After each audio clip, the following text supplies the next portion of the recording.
Hi guys, we can use color now. Wow, yay. Okay, so with great color comes great responsibility. I quote the philosopher Spider-Man. Ah, what a nerd. Okay, so develop. I'm in develop module. I look at this photo. I say, okay, I want to use this. First thing, and you won't be using color fixing very often nowadays because your auto white balance and your cameras nowadays are really, really good. But sometimes your color balance gets fooled. Like what you need to do, especially if you're taking pictures of people in an unusual lighting situation that is not like natural daylight, middle of the day or so, is look at the skin tones. Look at the skin tones and don't be fooled by your own eyes. Like you get so attached to what you see that you don't what you see in the shape in the shape and the forms and the beauty or whatever, you don't recognize that the color is really off. It's like these people look really orange. I get that a lot from students. They're shooting in tungsten lighting and they don't realize their friends or family or just look like orange monsters. You gotta train your eye. Okay, so anyway, first thing I gotta do is if I like this photo, I gotta make sure it's the right proportions. Let's go 8 by 10. Also gotta make sure it's straight. I mean, she looks straight, but for some reason, if you see this here, the stage, it looks crooked. So I'm gonna manually. Oh man, maybe that's too much. Is it? Oh, I gotta crop it a lot. The red here is not the color of the lights. It's actually, Lightroom is telling me that it's blown out, which is okay because these are lights. I want to keep it in though, for some reason. Maybe not. No, I won't keep it in. I'll go horizontal. I get rid of the issues. And I go higher here. Or, oh well, I'm stuck with this. Or maybe I'll choose the whole. I'll choose. No. Okay. I'll go with this photo. Okay. A little better. Crop. 8 by 10. Yeah. This stand was bothering me, this musical stand, so I'll just get the emotion in the face. Alright, there. Oh, ear chop. Oh. Okay. Make sure you look at the edges of your frame. There's nothing like poking in, distracting. Now, when you do color, you did that, you did your cropping, you work your way downwards, right? Okay, profile, Adobe Color. You have these options here.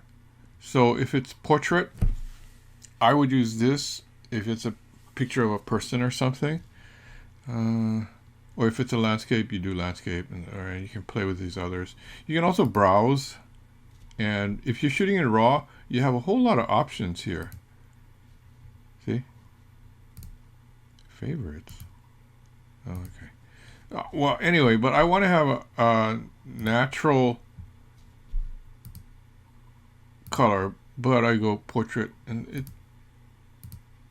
it softens the colors somewhat, but it really doesn't change the color balance. That what you have to do is go to white balance, and instead of as shot, you go, okay, let's try auto first. See? Skin looks better. There are other options for this thing here. It was really hot lights, so it might have been tungsten. Let me try tungsten. Yeah, it's about the same. Yeah, it recognized that it was hot tungstens. If you have a white area, you can also do the sampling. So let me quickly jump out of here and go to a photo that has a white or a black. Let me see. That's almost pure white, almost pure black. Do I have a photo?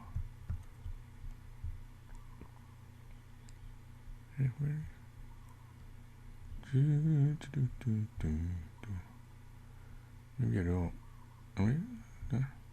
Maybe from the same shoot.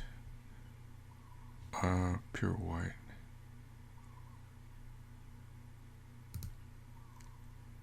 Her dress here. So if this looks like an eyedropper. This is like a sampler, or it sucks in the color and it tries to, oh, it's called white balance selector. Thank you, Lightroom. You click on that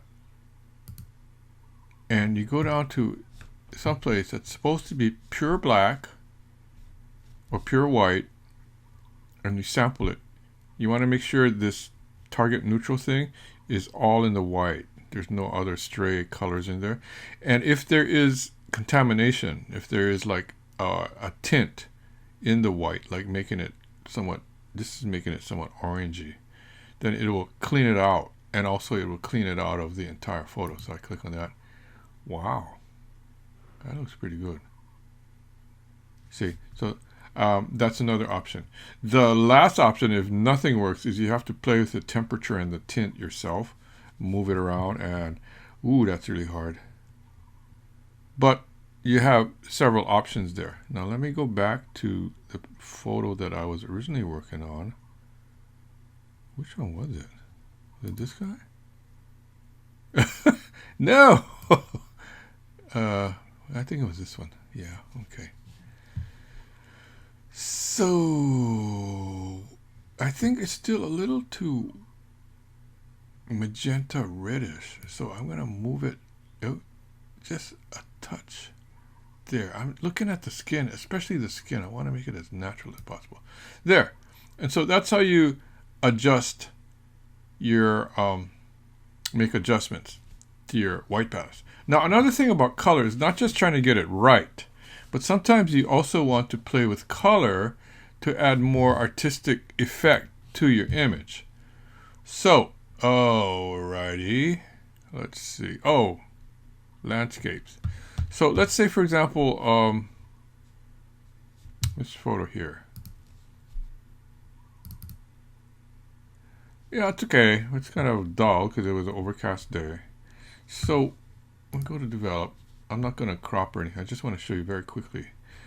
Remove chromatic. Do that. Yeah, okay. White balance. Oh, profile. Under profile, landscape. Landscape automatically tries to increase the richness of your color. And white balance. Gray too. Gray, white, black, or gray works. So try that. Yeah, it still kind of dulls up. You know what's also making it dull is there's not a lot of blacks. See, it stops here. So if I go to auto tone, okay, I'm getting there now. Increase the contrast. Ah, all right. Drop the exposure. Oh, no, too much. Okay, something like that. Okay, now, where was I? Oh, okay. Yeah, color. So, and I go texture, clarity. Things are getting much more punchy. I like to use the word punchy. See? Texture, clarity. Puts more contrast in the midtones, and it's saying warning.